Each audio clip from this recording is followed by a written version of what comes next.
war symmetry kan kaldo na war symmetry kan ti chu in do pui pani na hun la ya India ram chana Japan ral do tu te an ne khang ho un na chana thi te ho khan ne a an thana kan kaldo na ne hala kan phalang em ka felowa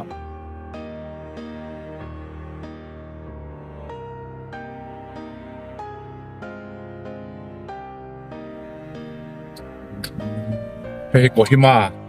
ani a war symmetry kan kalok do na ne an tek si rong he ban lai kan tek si rong ang deuh khan ni hei lung le thlak deuh khop mai an kholai hi fai khop mai chan chu tourist an kal da sa a Nagaland a hrim hian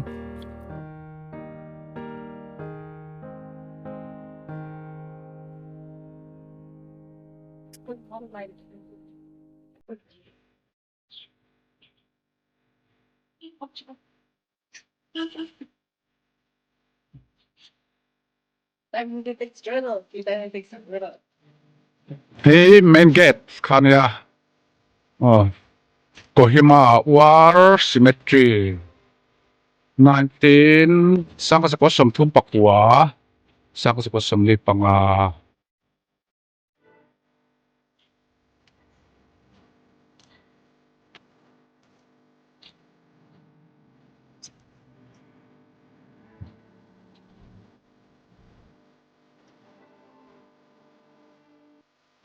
hey war symmetry parking khan ya fai nuam khop mai tin hei far vel hian atilang nal zual boka angkal don ani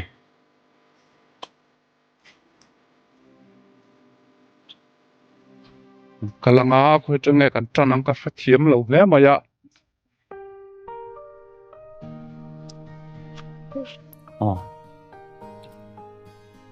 khu mi chuan noi lam trăng khuôn trăng tay la cho ôm mang cái gì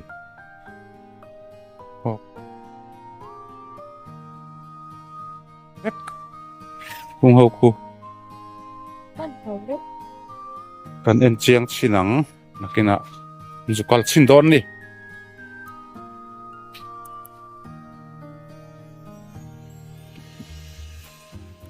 lại mình tới point này vét ta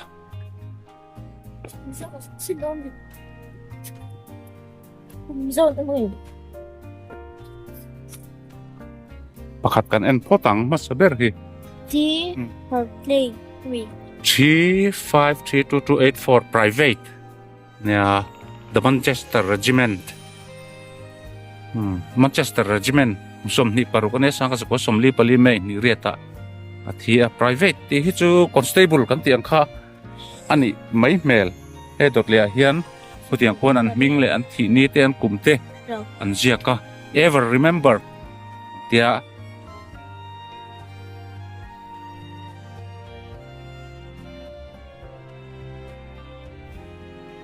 ta hi chuan eternal rest give unto him o Lord and let perpetual light shine on him.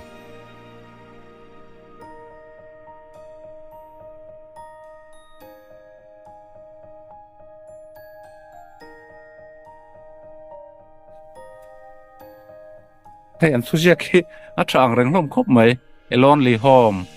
an empty heart, something missing everywhere. Tite, and Ziakam, and chung te hian, and atun transak deu,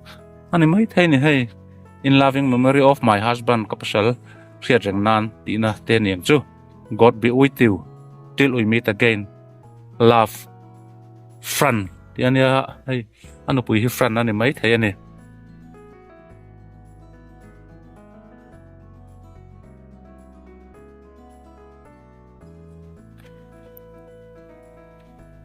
Hey, Jacob, my hand,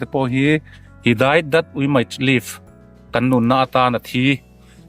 Yang kani. Hey, tihian. Tu sang ka anjia ka chen te chu eng thuma. Anjia klova asai sin ang vek prosi an tel vek boka. Amba ka hi chu han soi bel lu tuk tu kha. Lova. Oh. Okay. ให้เตียงฮีอันเนี้ยให้ตำคบมายาให้เลนขัดอันนี้ตาข้างอาเฮียนเลนขัดดังเข้าเละตาให้ไล่จุลักขัดเราให้โซ่ไล่เชียงชนเราโอละลักขัดเราตีละหันตีขาเละชวนตัวพวกคำตัวเราไม่เทียยังไงหมดเรียดทารันเนี่ยนี่เราชวนที่ฮีวาร์ซิเมตรีก็ฮิมาอามีนี่อะมณิปูร์วาร์ซิเมตรีพวกที่กัดโลตัวมณิปูร์มีเพกจูอัฐูจงเนี่ยกัดเชียร์ชัวสักอะไรเดียวตัวเตบริโกทุนไล่วอกแมนหุ่นไล่ข้าเนี่ยวอกแมนอะก็ริโกตะกัดติบูได้ตัวเงี้ยก็อุ้ยอังแรงเข้าไปนี่Soldier of the 1930s ให้จุดมิ่งปนเชลวันนี้ที่ตุงเงินอินเชลวันนี้ยังสังกัดกัวสมทุ่มปักกัวจักสังกัดกัวสมลีปังอาอินโดหุ่นลายสิไปตีค่ะอันนี้งดไม่เนี่ยอันเจียเฮียมิ่งปอมละวะที่นี่แหละครับปอมละวะอารวงอาจังคันตุงเงินนี่อันเสถียรละวันนี้อริน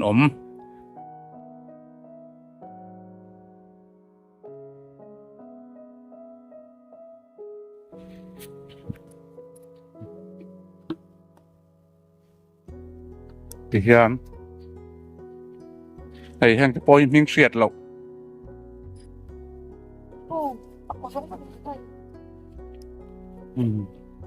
ตำคบมาให้เวลาเฮียนตลาดทุ่มออกมามุนมาปอหินัลคนไล่ลีบอกเสียนะฮี Oh, keep it set.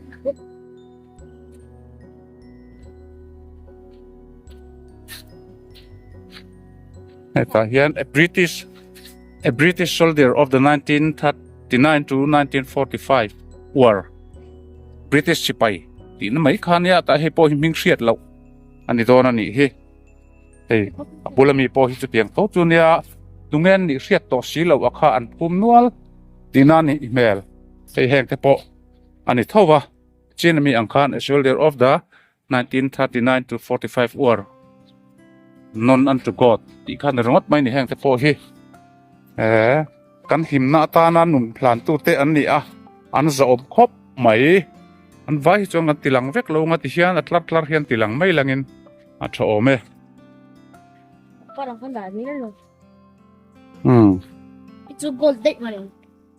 เฮ้ยจูเฮ้ยพุ่นตู้เต our beloved son forever in our memory mom dad sister brother and Tom ที่นี่ตาอันนูเลปาเตอูนาวนูเลอูนาวปาเตเลตมาเตนะอันพุ่นสักนิดติค่ะตาให้จวนเชียงGold date. E เฮลมเฮลนี่เลตาให้เฮียจวนน้อยเบอร์อันนี้ตากันน้ำกระตุ้นกันเอ็นแม่กับเตเรสังเดวนสเตปินออกมาเฮียจุงอักเขียนเลยฮิไลบังอักเขียนเองมอดินเจคักคิกันหันหลอนจิลังกันเชียร์โดดนี่คิดอักเขียนเองมอดินเจกโซไลเนซอนจุกันละเชียร์โดดนี่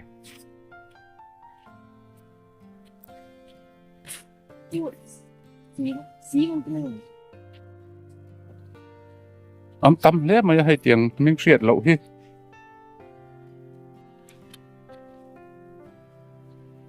ไอ้แห้งเขาหิ้งมิ่งเสียดเราอันนี้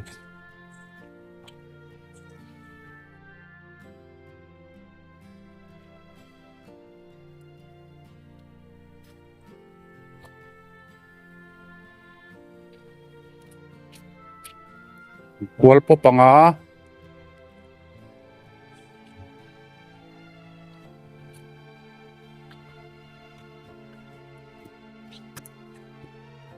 ไล่ถูอินเซียกกันเชียร์โดนนี่ Tiyaw dong to kung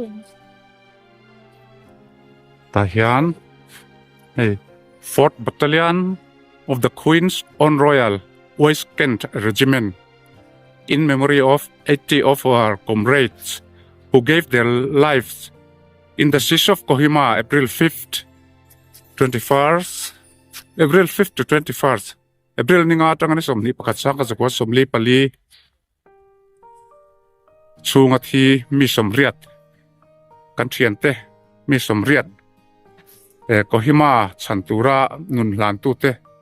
anh ni ti na deu ni om hi mo 4th Battalion anh ni Royal West Kent Regiment anh ni don hi ama sabera hian hei Captain Thomas Jen o ti khan je ka tan an ming an jek lar thla a mi som riat te ming kha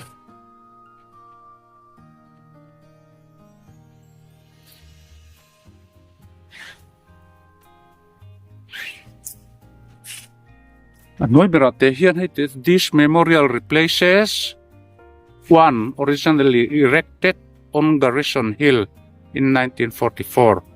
ti kha an jek boka original taka kha chu ani to lo ti na ni chu lunga hi pia hi kan en le ang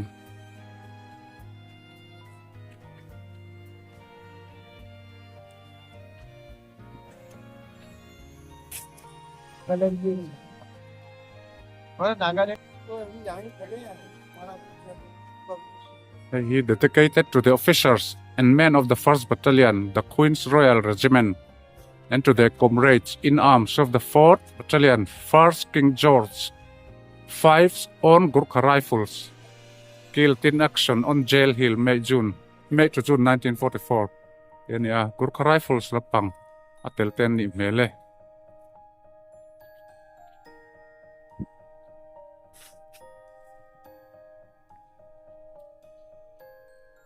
Mizo min tak om hi kala mulo a mizo kha tel lo nge ne don ne mun langa po khan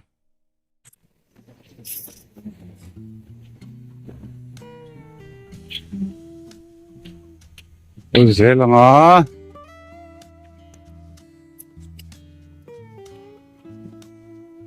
sang ko kong pui mai khan ya an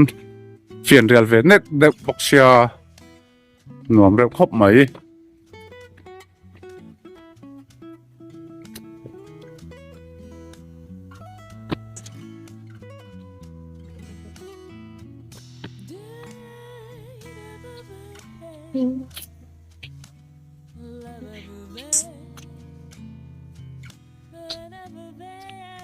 Này hiền lại khán mual xiêm tu te. This cemetery was built and is maintained by the Commonwealth War Graves Commission. Commonwealth War Graves Commission ina an siam le an empol mek ani he pang par moi ti chi te do mem ka hello he moi lo po ka hello kai chuan a nin khila khe thil poi mu ang rang de wan tara hei hi ria ta thakop mai heng an lung rem ve la han lon te han zon thak de trok te a sot kat kal ko la pe yom lo te lung rem vel tanga tianga han zon thak trok ang che te le han lon vel te kha rem chang lo ani chu mi zo ming om hi ana om lo khop maya lai te hi sei phinal reu khop mai he noi ber hen ti kwal ra ya ala het pani anda ani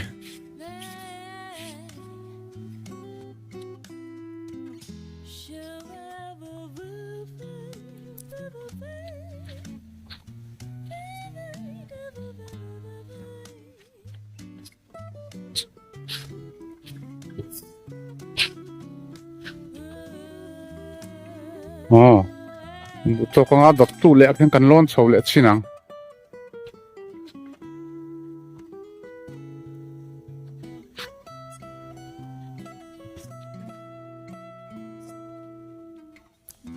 Imphal Manipura War Cemetery a khachuan mizo ming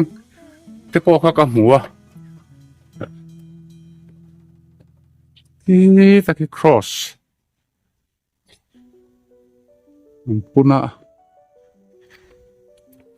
Sao không khắp hết chụp từ vào đinh được chưa? Elai hi tam khop mai hei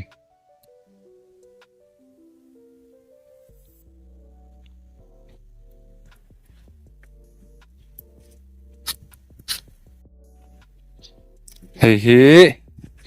ne thu hi thare ule mai Leslie, as long as life and memory last I will always remember you that apa in apuna ni don hi ngai om le maya pa chon kum som ni pam ngami le kani a fa pa ni mele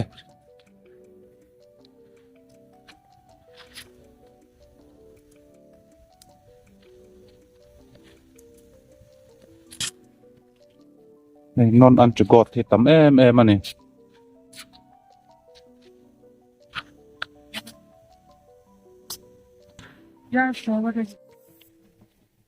khi lại khen khi mình giết ốm đấy à mình em lệ xin năng à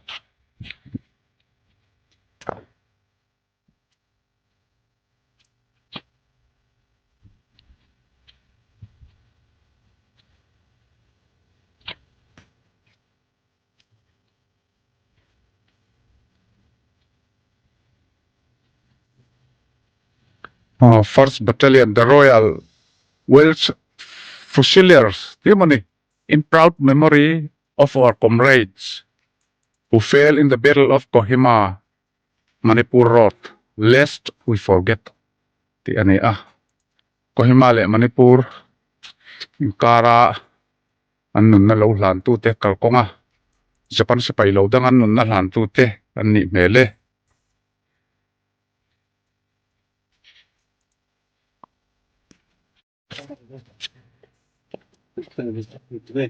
Lai kan en le ang.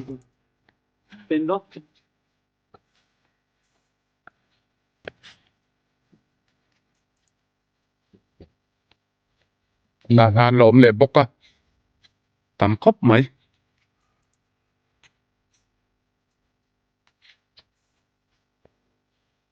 Sap si pai kan ti ho thlan khani berang chu heng lai hi chu.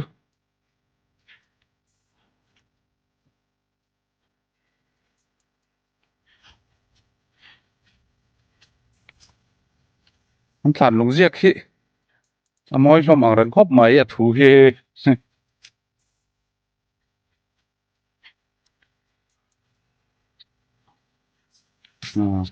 Who sleep well, dear brother.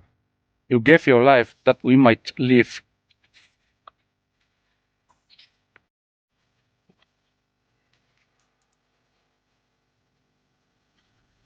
So le ang.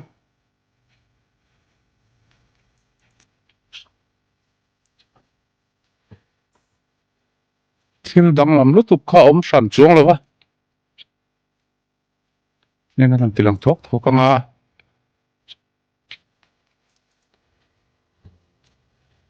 Hi.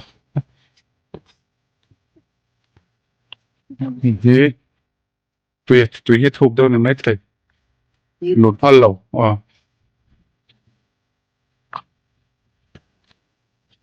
Đi kêu đó.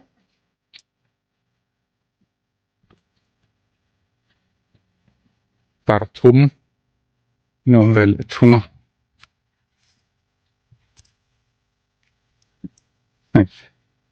That huin nal re lutup. Death divides, but memory clings.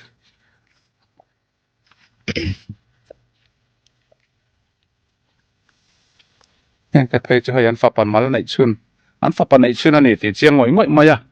In loving memory of William, only son of WP and EV note. Thì khá. Anh ấy thấy cho anh in pek na hi athuk le. By his king and country called him. The call was not in vain. Yeah. Kan thấy nga sul ma sul.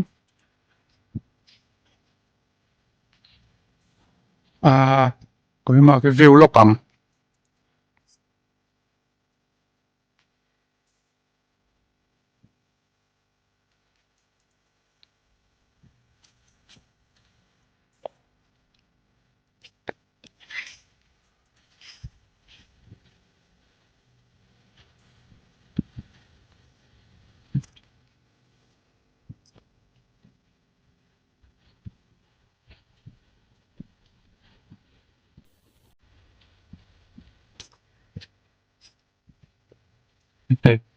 Nó bằng tế phone anh đòn này.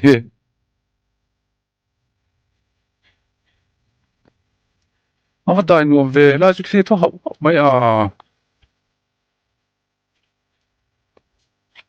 phát cũng là chút tấm em mới hay.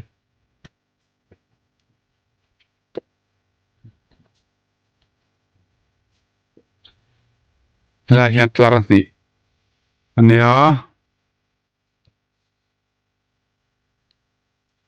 Mình chuộc chuộc dễ lắm. dễ lắm ô giải ở phát thế tiếng Devin kal zer đó nè này hiền lar ni bok lâu nè lẽ à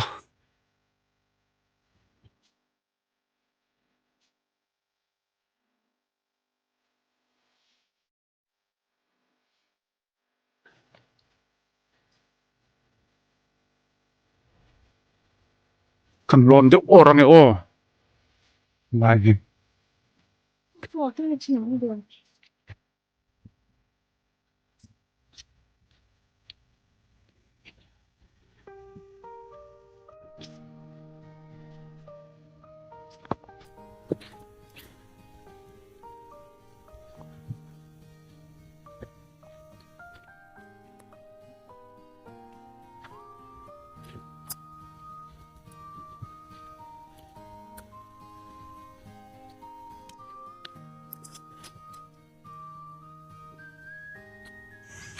chút chút na nè hi dai nuông hấp ông hay lúng lúng với cái này hai here around the tennis court of the Deputy Commissioner, linemen who fought in the Battle of Kohima, in which they and their comrades finally halted the invasion of India by the forces of Japan in April 1944.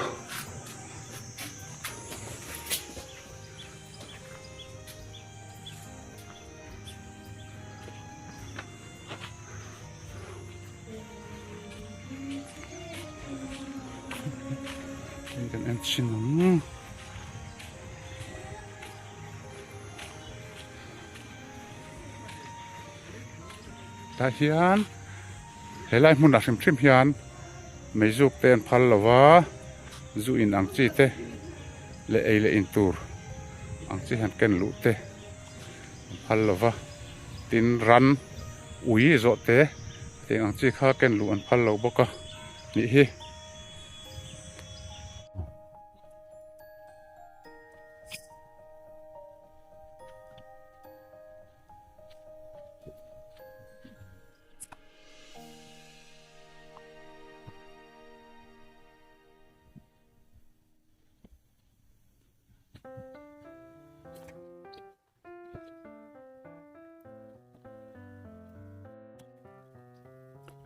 ô heng hi tlem dang lam le deuh ô chung brazil te phei khu chu kan chiar thiam to lo gulam muhammad burma regiment ania helai hemi hi chu ani vek ani hi muslim ho hi chu first punjab regiment khani ve thung ta hei heng te chu indian army ordnance corps laman ni vele thunga hei chu Royal Indian Army Service Corps lam an ni vele thung bok ta a So, bread po ng bu. oh heng te hi Rajput 7 Rajput regiment ami anne kum som pariat le kala ni le tanga la hei lano pangkhop mai kum khat e potang man na rin omlawani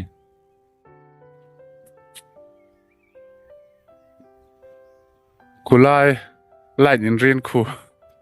tennis court anga in rin ania drone ang lo chon la ka har khop mai achungla batang ken achiang ngemo la kan tum le don ne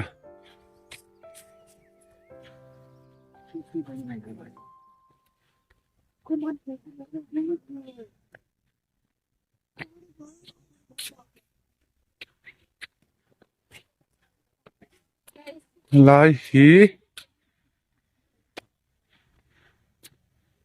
nghe này về phung ô heng hậu po hi Muhammad ti lam pang ho an nitlat mai Burma regiment ho khamo Muslim ho po an lo tel na sa ni hi kalok hre reng reng lo se tiang tak hian a history hre chiang deuh te chuan in hre chiang khop tho ome heng te po hi Royal Indian Army Service Corps lam an ni a heng te hi chu Burma Rifles an ni vele thung ani he vele thung si a nengza sut ati kang chu mo lam dan hi heng te hi chu 7 Gurkha Rifles an ni ve le thunga Bahadur Limbu te lampang chi kha ni a in pol deuh nu ai ni hi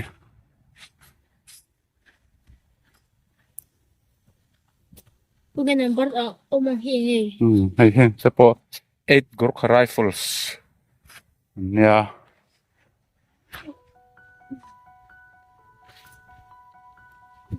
utha pa te ho mo bir limbu vel ho ten nia tak hi kan share don ani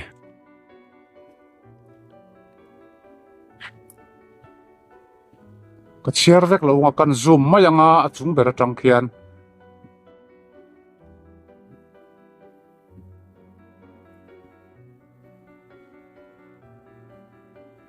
yan la ma yang o pata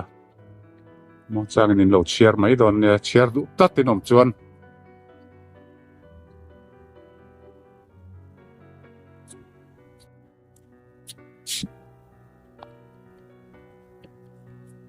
dot le hi enang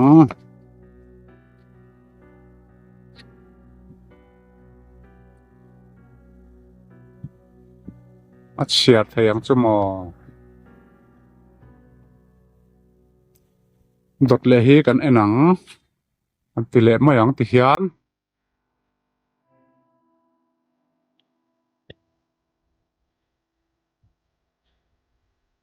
kan chung te kan pu te on lo tel mel mai thei thlir tu te zinga chu wang chuan kan ti hra mani an zaum em maya nam pasal tha tak tak pasal tha phua chop ni lo kha an ni a pasal tha tak tak kan vo in na ta na an nun hlan tu te kha an ni a ti lan hian phu vein ka hria kan channel hian lo ve hrim hrim selami te kan thlir du le du lo chu thu hran record ta tan po a tha in ka hria ani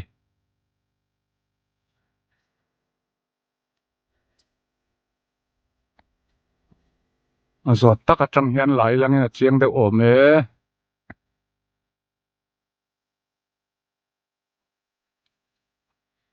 kuta kham deuh khawp mai a tripod pawm si lo maw ka lak na rei deuh to bawk sia ti khan ya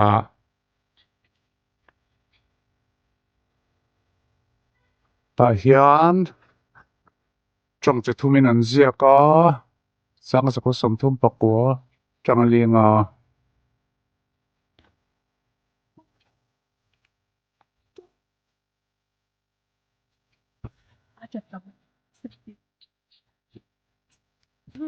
tol hret tanga amin sui khutang ti chu lo nang ren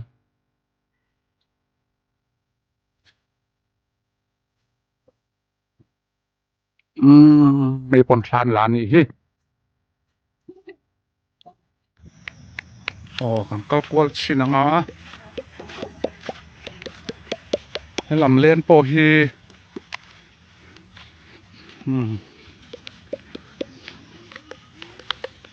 Corps of Military Police India mà sẽ hay anh xin chỉ là hết chuan Muslim hậu lắm thấu khăn này là Ahmed tí về lần này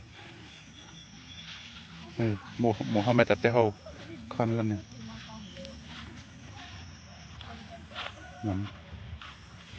xin nắng không là mà hiện nghe in sick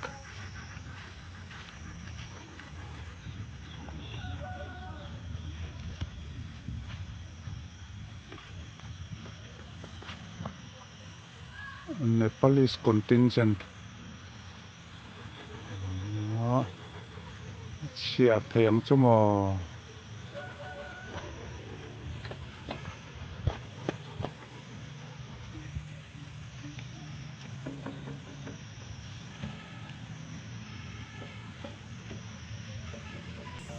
đột lệ cần tỷ lệ ắng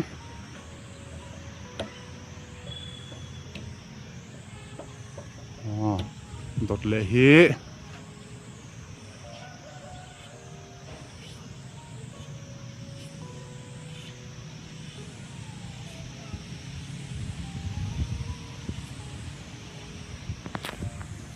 hi chu chiara har khopin arin oma zoom chinange o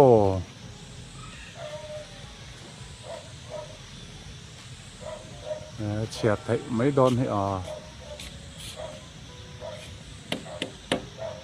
trên hi rong hi khok to ni mela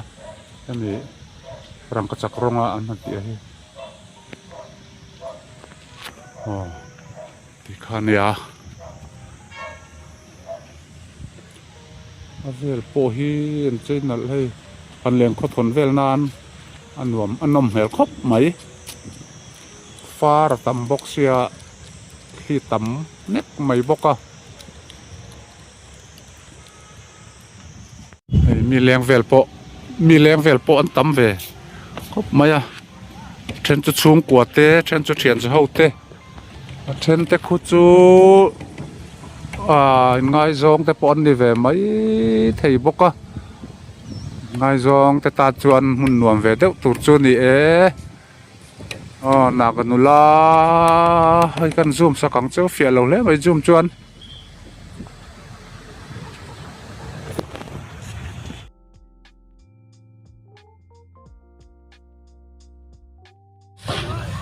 kumit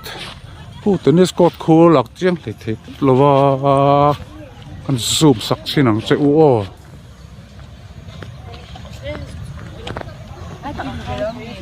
hey heng ho hi na kan nulat lang wal mai lo ti palang e o hoi mi zo nulat lang wal ve kan ni hian van mel tha e ta khain lo tiang na gan ni lo ni o nó chỉ là tennis court cái tí khác khu khu mi khu nia khel na tur tak tak a siam ani lowa a thi to te ho ria reng na turan ti khan ne a lang drone lo chuan a fu lei thei lo a ria thei thau khu a tira o nal re hela hi kan la lo nal ve ko pang hi pang par khat soi mai Sarun na par. ya ten tinal khop mai De khu na lu tu. kung fu zong lat lang wal ve kan ne CEUET exam turan ne common university entrance test namdang em kan ti ve sap chung kan in bia atira no an bezo le khathiam an bezo thalai chonam tak tak ten ne khu The name is Viven. khu lai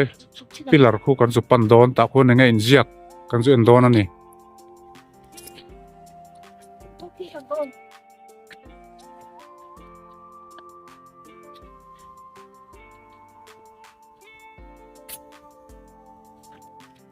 Bạn bây giờ mới phải đi English. Rồi.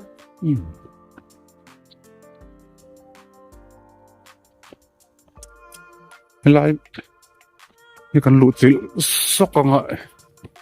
anh lắm nghe anh regiment lắm nghe này anh hi Durham Light Infantry lắm anh nị he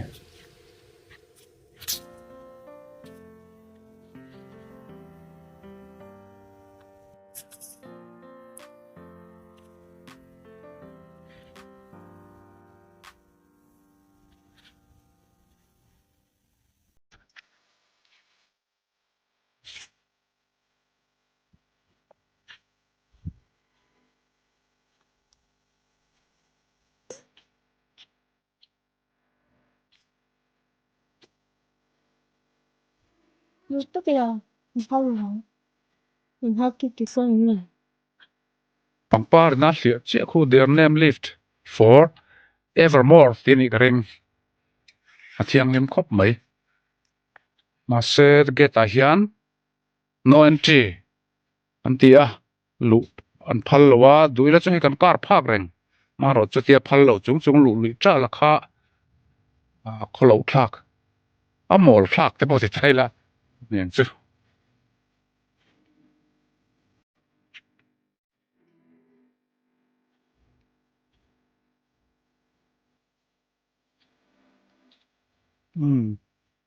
ni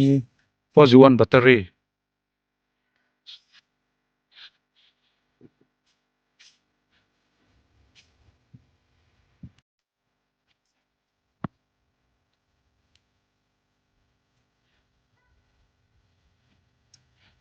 kan kal zelang ang lai kan lat lo lo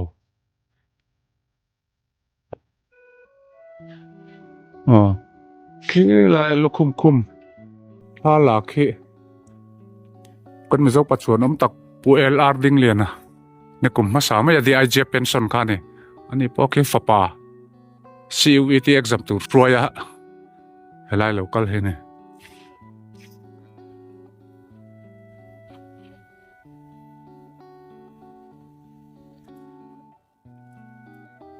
battalion sang an ni tin ani he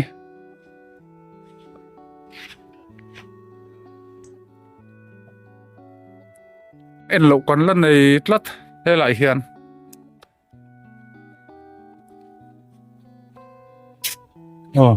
khung ho khu kan la en lo nen vele to na ni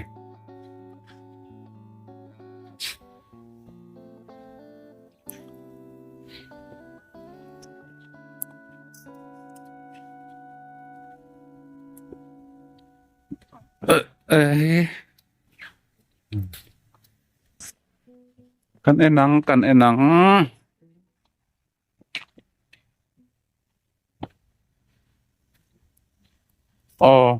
ho po hi Muhammad atelam ho kha an ni mele Indian Signal Corps hey chu Indian Engineers First Punjab Regiment hey po hi mingan thelo Indian mi ni ti chu a thian ni don ni a soldier of the Indian Army is honored here India sipai he mun a hian India sipai chu choi moi na ti nan yang chu tunga ming hriat lo akha ni mele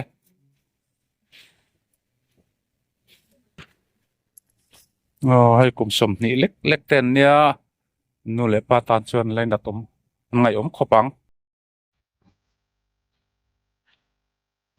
en te po kum som pariat sawan ni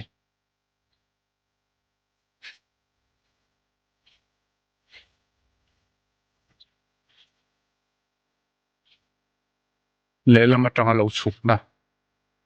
nia tre khuta khuan enge injiak la vele to na ni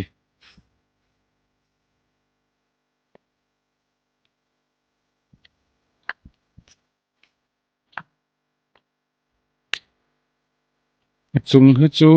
ka chia thiam lo trong kan thelo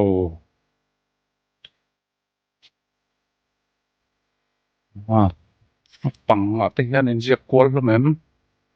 bawa he ma chuan panga hi chuan endang mai injiak lo ni he ti mai te hi ni mele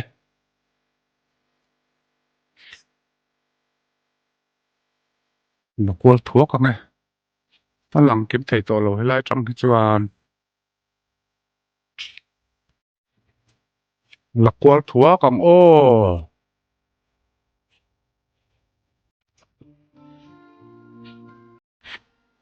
thì khi anh chúng cần là ăn vàng hiện chiang cái cọc lầu dễ mấy ơi quật chúa mấy này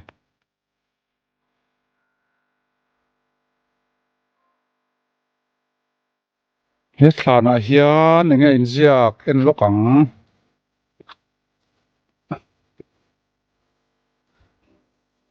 erected by the comrades of the 161 Indian Infantry Brigade Group in proud and undying memory of the officers and men of the following units of the 5th Indian Division who fell in the defense and relief of Kohima, March to June 1944. Tiyan niya, noi naman siya ko puntutan ni Headquarters of 161st Indian Infantry Brigade. The 61st Indian Infantry Brigade Signal Section. The 1st Battalion of the Queen's Own Royal West Kent Regiment. The tin nói lẽ khuan cái tiếng khan phun tu sang sang hiện chia cái này hi mắt chia tiếng chứ mà zoom de vang o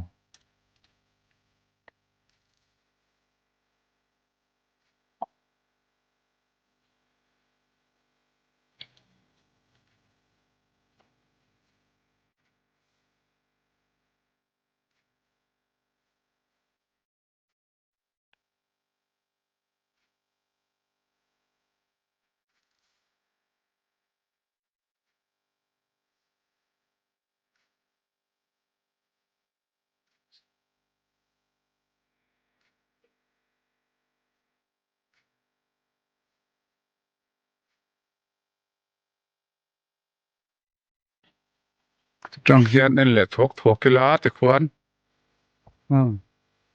a lấy let zol te po hetian en mai chon ange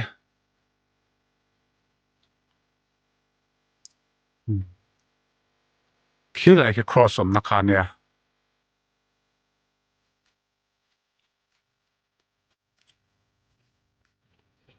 le lại cái parking khan ya qua lệ thuốc công o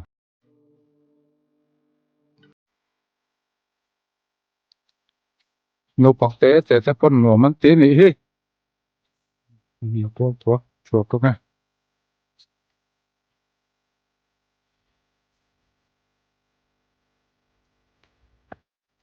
ê lại hian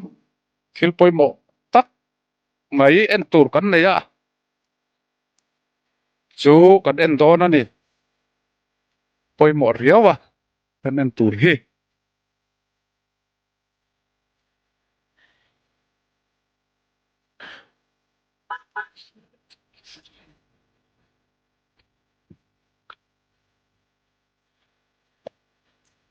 hay hian ni kan en tur chu em cha phô vắng la te po in một thi nắng khi tắc khi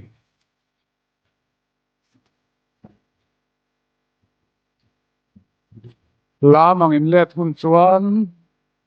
cái thì hian ron sil ula in voin ni tan in nak tu kata kan voin ni te kan peta nani chu ta hian abang vela hian khilai to ho kha an ming an ziak tlar ani ama saber hi first battalion an ni a hey second battalion the Durham Light Infantry first battalion hi Queens on Cameron Highlanders an ni a ta han first battalion the Royal Berkshire Regiment ta hi ta han first battalion tho the Royal Wales Fusiliers kan ti khani ar lam ti kem ka hello te hi 7th battalion Worcestershire Regiment an ni vele a hey second battalion the Dorsetshire Regiment tiang khan a regiment Devon battalion Devon an ming hi an ziak tlar ti na ni 100 an titang regiment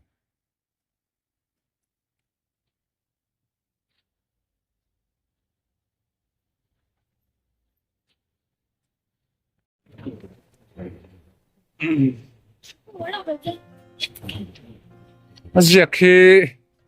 Shirahar Shin Khop Mai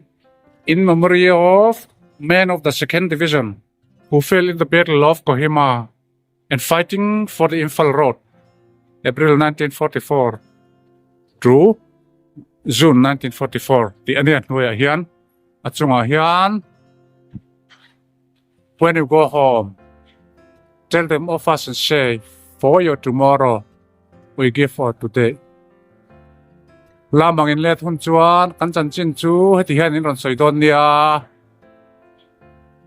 in ma ko hunatan kan vo in ni te hi kan hlan ania ti hi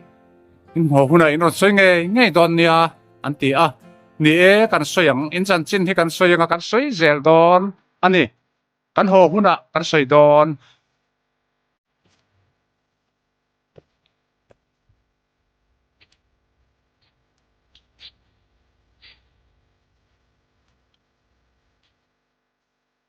Battle Tank Park ani te hi in dok pui pa ni hun lai a an tank man kha ni rep maya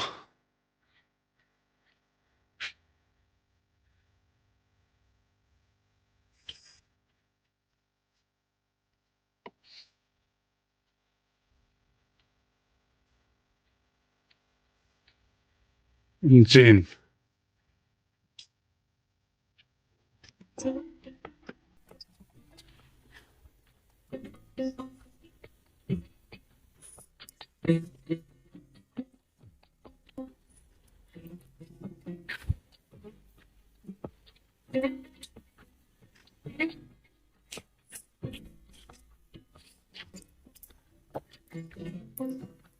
hi alai pui amu sila chỗ nó khan nè pui khop mai thir langa a thun lai siam ti taka a thir hi cha khopang le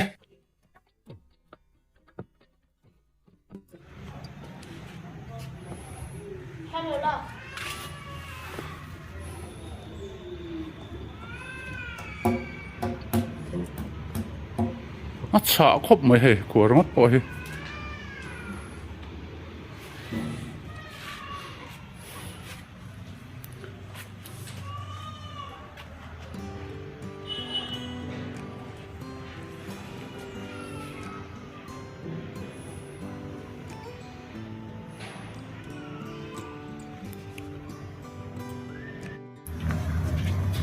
hi amuthun na chung lam khan ni an la thuốc nó chung lam hi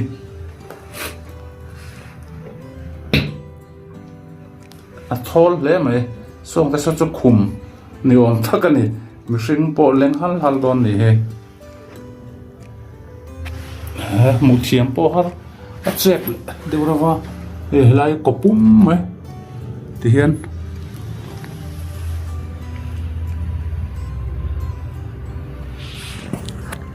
ai hi a chung lama chin anon hon pum na thin lai kha ni mu thiam them o khu engine ani mela khu chu hei hi ngel a chet he ya a silai mu lot na le ka na vel ani me khop mai thiam tol big lo ve kina chan chin hi ka zong chin anga riat ang soi chin don dia